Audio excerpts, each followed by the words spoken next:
दोन वरदान द्या महाराज। पहिल्या वराने माझ्या भरताला गादी द्या, दुसऱ्या वराने रामाला 14 वर्षाचा वनवास द्या। 2 वर मागितले। कानात उकळत तेल पडावं तशी अवस्था दशरथ महाराजांची। मनात विचार केला, मी भावना विवश होऊन याला 2 वर मागायला सांगितले होते, मला युद्धात तिने जिंकून दिलं। म्हणून देव दानवाच्या युद्धामध्ये दशरथजीने सोबत कैकेयीला घेऊन त्या ठिकाणी युद्ध जिंकलं होतं, कारण आख मोरडा होता आणि आखाच्या ठिकाणी हिने आपला हात घातला होता। तुम्ही म्हणता इतका निबर हात होता का तिचा? एका ऋषीची सेवा केली। त्या ऋषीने सांगितलं होतं की ज्यावेळेस तुझ्या मालका तुझ्या हाताची गरज लागेल त्यावेळेस तुझा हात पोलादासारखा लोखंडासारखा होईल। ऋषीचा आशीर्वाद होता। आख मोरडा हात घातला कैकेयीने, तेव्हा युद्ध जिंकले दशरथजी। आनंदाच्या भरात ओसंडून गेले। माग काय मागायचं म्हटले, त्यावेळेस मात्र कैकेयीने सांगितलं की वेळ आल्यावर मागल। असं आपल्या पत्नीला एवढं भावना विवश होऊन वरदान नसतीच द्यायची महाराज। शेवटी काय पदरात पडलं माहिती? मृत्यू। काय पदरात पडलं? चला एक सांगतो किस्सा।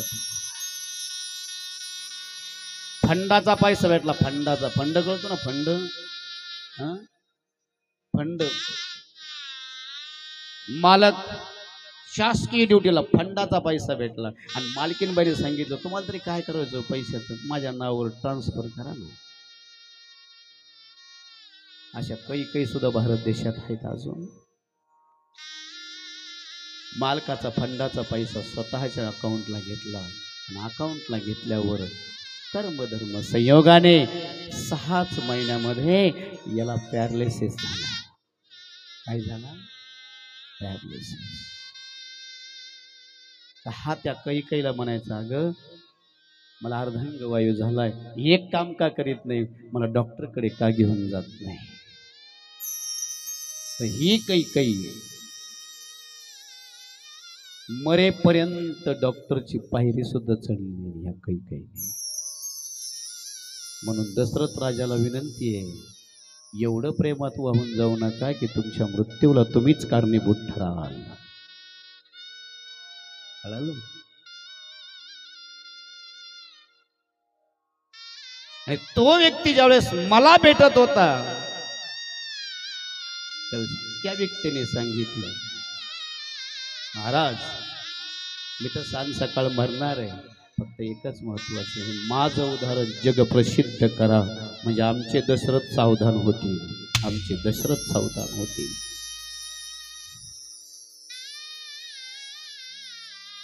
इकडे रामापर्यंत वार्ता आली आणि रामापर्यंत ही वार्ता आल्यावरती प्रभूला आनंद झाला। माझ्या वडिलांचं वचन खरं करण्याकरता माझ्या वडिलांनी मला वनवासात पाठवायचंय। प्रभू आले, दशरथजीची अवस्था पाहिली, पिताजी मला आनंद वाटला, पिताजी तुम्ही मला वनवासाला पाठवणार आहेत, मला आनंद वाटला, मला आनंद वाटला। आणि अशा अवस्थेमध्ये लक्ष्मणापर्यंत वार्ता गेली। लक्ष्मण क्रोधायमान झाले, लक्ष्मणाचा राग शांत केला। सीतामैया म्हणते, प्रभू वनवास तुम्हाला नाही, मला सुद्धा आहे। ज्या अयोध्येत तुम्ही नाही ती मला अयोध्या स्मशानभूमी समान आहे, तुम्ही जिथं असाल ती मला अयोध्या आहे। याला सीता म्हणायचं। तर गोड तेल कमी पडलं की कमराला पदर खोसूनच, साखर कमी पडले की पदर कमरालाच। ऐका, रामायण यासाठी आहे, मालकाच्या खांद्याला खांदा लावून प्रपंच करा, राम प्रभू तुमच्या घरी आल्याशिवाय राहणार नाही। माझ्या मालकाच्या सुखात माझं सुख आहे आणि माझ्या मालकाच्या दुःखात माझं दुःख आहे, तरच सीतामैयाचा आदर्श आमच्या जीवनात या ठिकाणी अंतर्भूत होईल। राजाची मुलगी हो, जनक राजाची, तरी ते म्हणते, प्रभू मी तुमच्या सोबत वनवासाला येईल।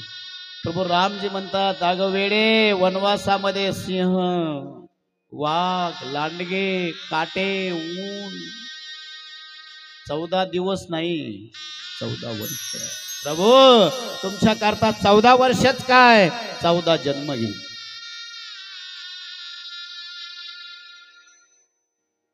गेला सीता म्हणायचं ना, सीता म्हणायचं 14. ह्या अवस्थेमध्ये अतिशय लीनतेने नम्रतेने एकदम महत्वाचं कौशल्य मैयाच्या समोर भगवान प्रभू रामचंद्र आले आणि ही वार्ता कौशल्य मैयाला ज्यावेळेस कळाली त्यावेळेस कौशल्य मैयाने एकच सांगितलं, तुझ्या वडिलाचे 2 वचन त्यांनी द्यावे, तू वनवासाला निघावा. पण या कौशल्याचं काय हे मला सांगा, ही माझी काय चूक आहे रामा? की माझ्या आज काळजाचा तुकडा आज वनवासाला चालला, माझी काय चूक आहे राम सांग.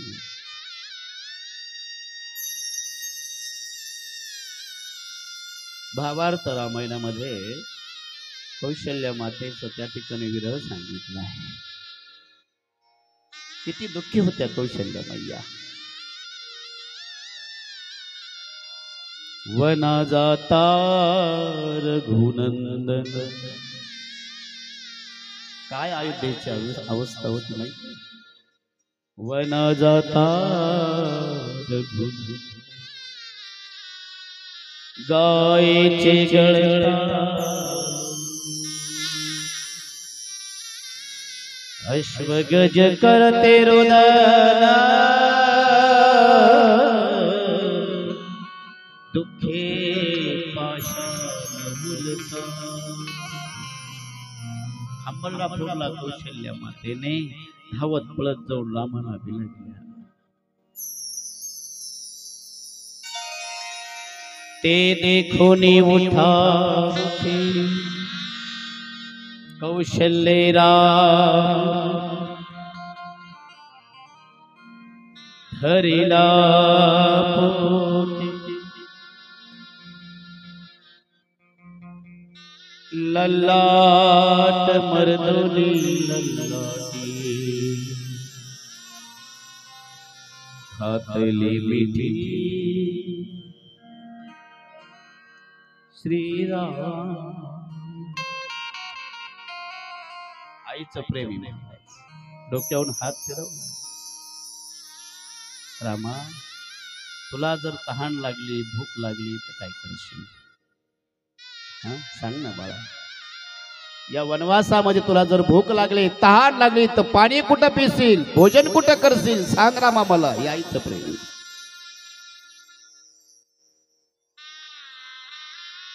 बाळ माझा केविल मानी, कोठे पेशील बाळा पाणी, कसा कोपला कैवल्यदानी, परतून ये रे श्रीराम. आपल्या लेकराला डोक्यावरून हात फिरवला, लक्ष्मणाच्याही डोक्यावरून हात फिरवला कौशल्य मातेने. कैकेयीने अंगावरील वस्त्र काढून घेतले, सोनं नाणं होतं ते काढून घेतलं आणि अंतरसाल दिली. अंतरसाल झाडाच्या आतमध्ये असते.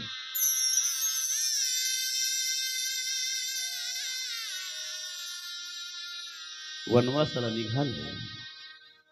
अयोध्येची जनता जनार्दन आडवे झोपले रथाला.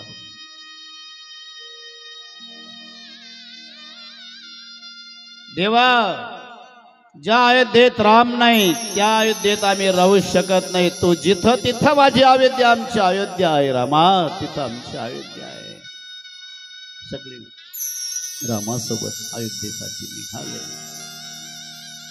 आणि निघाल्यावरती मात्र भगवान परमात्म्याचं कोणी ऐके ना, सगळे निघाले वनवासाला. महाराज एक सांगू, सुखात प्रपंचाला जर दुःख लागलं ना तर सगळ्या सदस्यांनी एकत्रित यावं, दुःख निरसन करावं. सगळ्या गावांनी एकत्र यावं, दुःख निरसन करावं. त्याला कुटुंब असं म्हणतात. आपल्या कुटुंबात एखादा जर आजारी असेल तर सगळ्या कुटुंबांनी सहकार्य करावं. आणि त्या कुटुंबाची परिस्थिती जर तशी नसेल तर गावाने सहकार्य करावं. याला म्हणतात अयोध्या.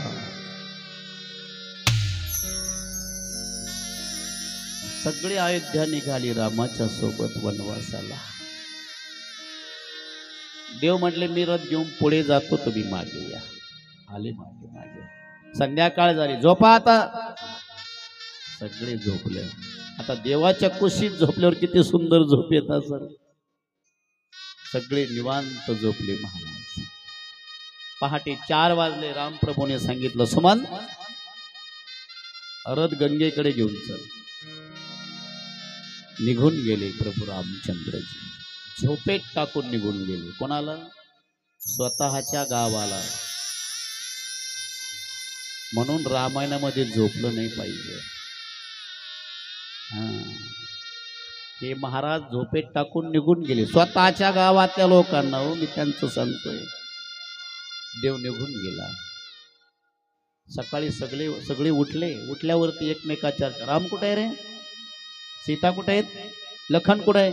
अरे अरे अरे इथं कोणीच नाही. काय आपण चांडाळ, आपण झोपी गेलो. सगळ्या झोपी गेलो. आपण वाईट माणसं आहोत. अरे अरे अरे अरे देव निघून गेला. देव निघून गेला. जाऊ द्या म्हणले. देव जरी निघून गेला तरी आपण या ठिकाणी आजपासून कुणीच अन्न शिजून खायचं नाही. आमचा देव कंदमुळं खाणार आहे. एवढी भावना, एवढी निष्ठा त्या काळच्या माणसात होती. म्हणून जन्म अयोध्येत झाला. आजपासून आपला राजा राम संयोगी वियोग जीवन जगणार आहे. म्हणून तेव्हापासून 14 वर्षापर्यंत एकाही नवीन बाळाचा जन्म झाला नाही. संसारी असावे आसोनी नसावे. एकही नवीन बाळाचा जन्म नाही. 14 वर्ष. एवढं प्रेम रामावर करावं लागतं बाबा. हो तेव्हा तो घरी येतो. तुझं नाही घरी येतो कोणाच्या. एवढं प्रेम त्याच्यावर करावं लागतं. प्रभू रामचंद्रजी पुढे निघाले. शृंगवेलपूर नावाचं गाव लागतं. शृंगवेलपूर नावाचं गाव लागतं आणि ते गाव भिल्लाचं महाराज. शृंगवेलपूर. सीता सचिव सहित 2 भाई शृंगवेलपुर पहुँचे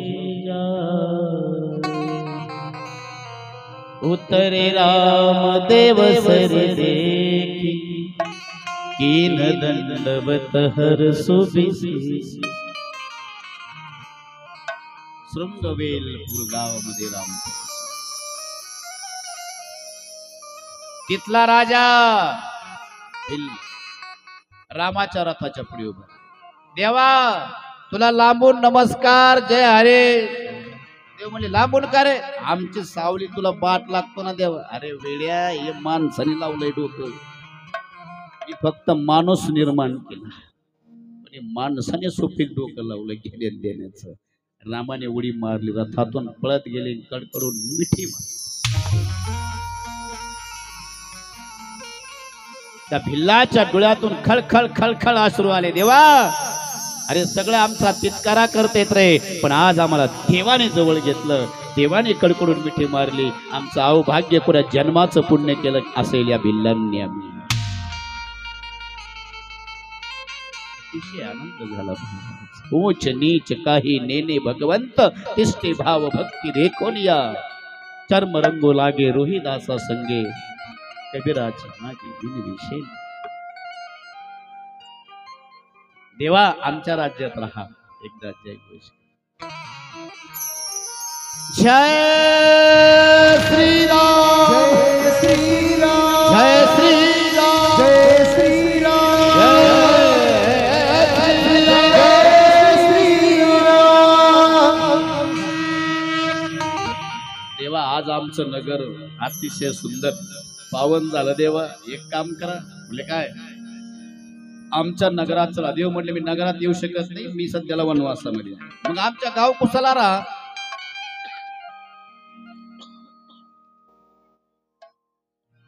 मी विनंती करतो झाकी घेऊन या. जागा करा, थोडी जागा कर मध्ये. राम प्रभू येणार. राजा राम राम राम सीताराम राम राम राजा राम राम राम सीताराम राम राम.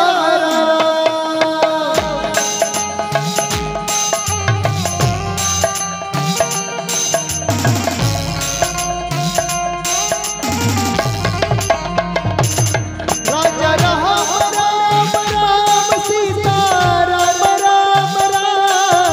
राजा राम राम राम सीताराम राम. राम आले शृंगवेलपूर गावामध्ये, जयसिंग नगर मध्ये. महोदय पाठवला त्यातील जयसिंग नगर म्हणजे शृंगवेलपूर गावामध्ये आले.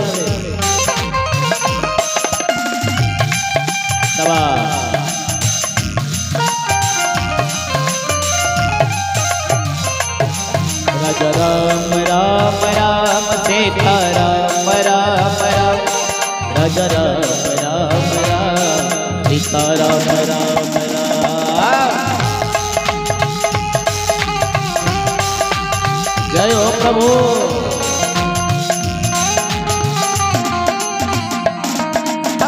पत्नी राघव राजा राम सीताराम. बिल्ला घेऊन या.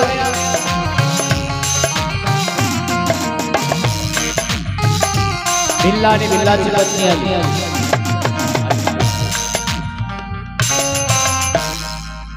शृंगवेलपूर मध्ये पोहोचले. एका नावाड्याने विनंती केली राजाला. राजा म्हटले तुम्हाला तहान लागली होती उन्हाळ्यामध्ये, त्यावेळेस मी तुम्हाला पाणी पाजलं होतं. हा बिल्ला मला बरोबर आहे. मग आता या ठिकाणी एक विनंती करतो, उद्या सकाळी सगळ्याच्या नावा काढून घ्या गंगेत, फक्त माझी एकट्याचीच ठेवा.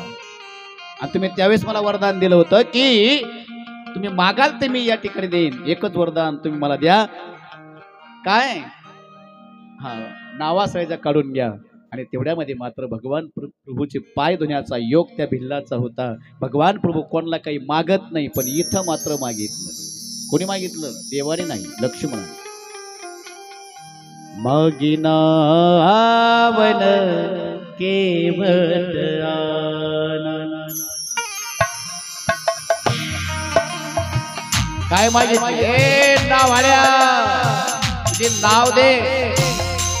मागिना आवन केवट आनन. कहबु तुम्हार मर्म में जाना. कहबु तुम्हार मर्म में जाना. मांगना बना केवट आना. मांगना बना केवट आना. चरण कमल रज कहु सब कहई. मानुष करने मुनि, मानुष करने मुनि कछु कहे. मागिना मागिना वन केवट आना. मागिना वन केवट आना. मांगना बना केवट आना. मांगना बना केवट आना. तुझे नाव दे बाबा, पलीकडे जायचं. देवा नाव दे, पण तुझे पाय धुतल्याच्या नंतर.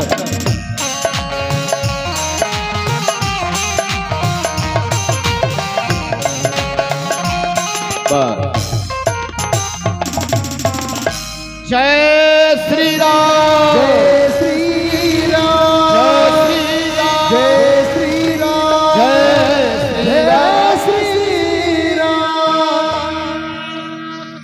तुझ्या चरणाची धूळ अगोदर धुवून काढू दे, कारण तुझ्या चरणाची धूळ धुतल्यावरती माझी नाव सुरक्षित राहील. म्हणजे कसं काय, म्हणजे तुझ्या चरणाची धूळ जर दगडावर पडली तर बाई होते, म्हणजे बरोबर आहे. माझी नौका लाकडाची आहे, मग दगडाची बाई व्हायला उशीर लागत नाही देवा, इथं लाकडाची आहे ना, पटकन होईल. आणि मग जर ही जर बाई झाली नौका तर माझा धंदा बुडाला देवा, म्हणून तुझी सगळी चरणाची धूळ धुवून काढतो. सुंदरपणे हा भिल्लाने भगवान परमात्म्याचे चरण धुवून काढले. अतिशय सुंदरपणे. एकदा टाळी वाजा सगळे. ज्यांनी पात्र केलं त्यांनाही धन्यवाद, कारण देवाचे चरण धुण्याचे योग कोणाच्याही नशिबात नसतात. इथं तुम्ही म्हणता आमच्याच गावातले लेकर आहेत, लेकर जरी असले तर छबी कोणाची आहे, रामाची. आज ते राम आज या ठिकाणी भिल्ल भक्त आहे रामाचा. याच आनंदाच्या भरामध्ये इथेच कथा समारोप घेते. इथेच या ठिकाणी प्रभूचा आशीर्वाद लाभला नाव्हाड्याला, आणि नाव्हाड्याने प्रभू रामचंद्राला नौकेत बसवलं आणि अतिशय सुंदरपणे तो नाव्हाडी नाचू लागला. अतिशय आनंद झाला, अतिशय आनंद झाला. एक विनंती तुमच्या चरणी, ज्यांना ज्यांना नाचणं वेगळं आणि नृत्य करणं वेगळं. नाचणं म्हणजे उमड्यावाने नाचायचं, आणि नृत्य करणं म्हणजे त्याच्यासाठी नाचायचं, यात फरक आहे. म्हणून नाव्हाडी देवाला घेऊन निघाला. मी ते एकच या ठिकाणी विनंती करतो, ज्यांना ज्यांना या ठिकाणी थोड्याशा फुगड्या खेळायच्या असतील, थोड्याशा लई नाही, कारण आपलं टायमिंग संपलाय. 10 वाजून 10 मिनिटं झाले, 2 मिनिटं. त्यांना खेळायच्या असून फुगड्या त्यांनी या नाव्हाड्याबरोबर ती फुगड्या घेऊ. राम जी की निकली सवारी, 1 2 3 4.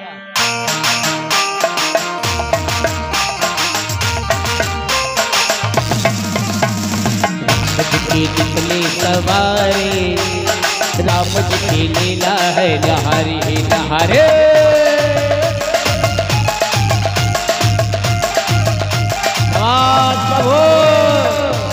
आज सगळं भेटलं मला.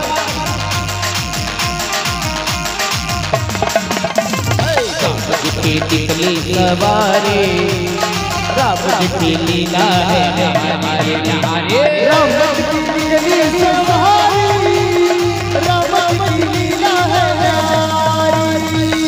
तरफ लक्ष्मण एक तरफ सीता, बीच में जगत के पालनहारे. राम जी की लीला, राम जी की लीला है लहारी.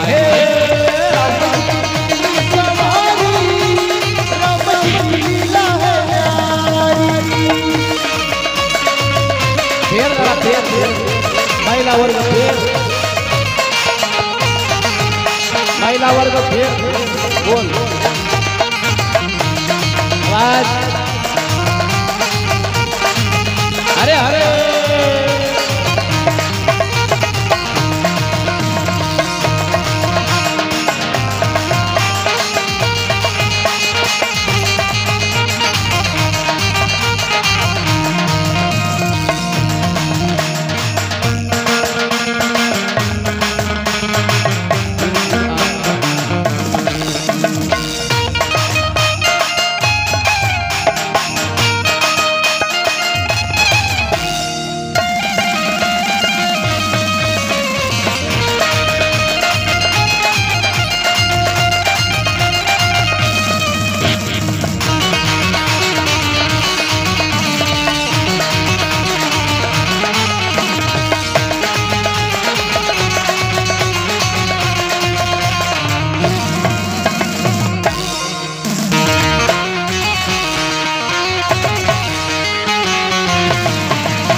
रमा रमा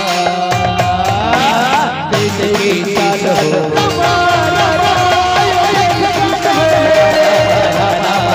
अयोध्या की चाल हो शांति के शांति के सागर रमा रमा अयोध्या की चाल हो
केवळ राम प्रभूला हृदयात बसून नौकेत घेऊन चालला महाराज. प्रत्येकाने राम प्रभूला हृदयात बसून आपल्या जीवन रूपी नौकेमध्ये घेऊन जायचं.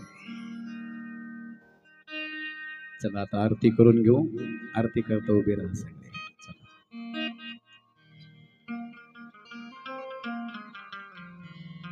काल मी म्हटलं होतं आज 11 जोड्या लागतील.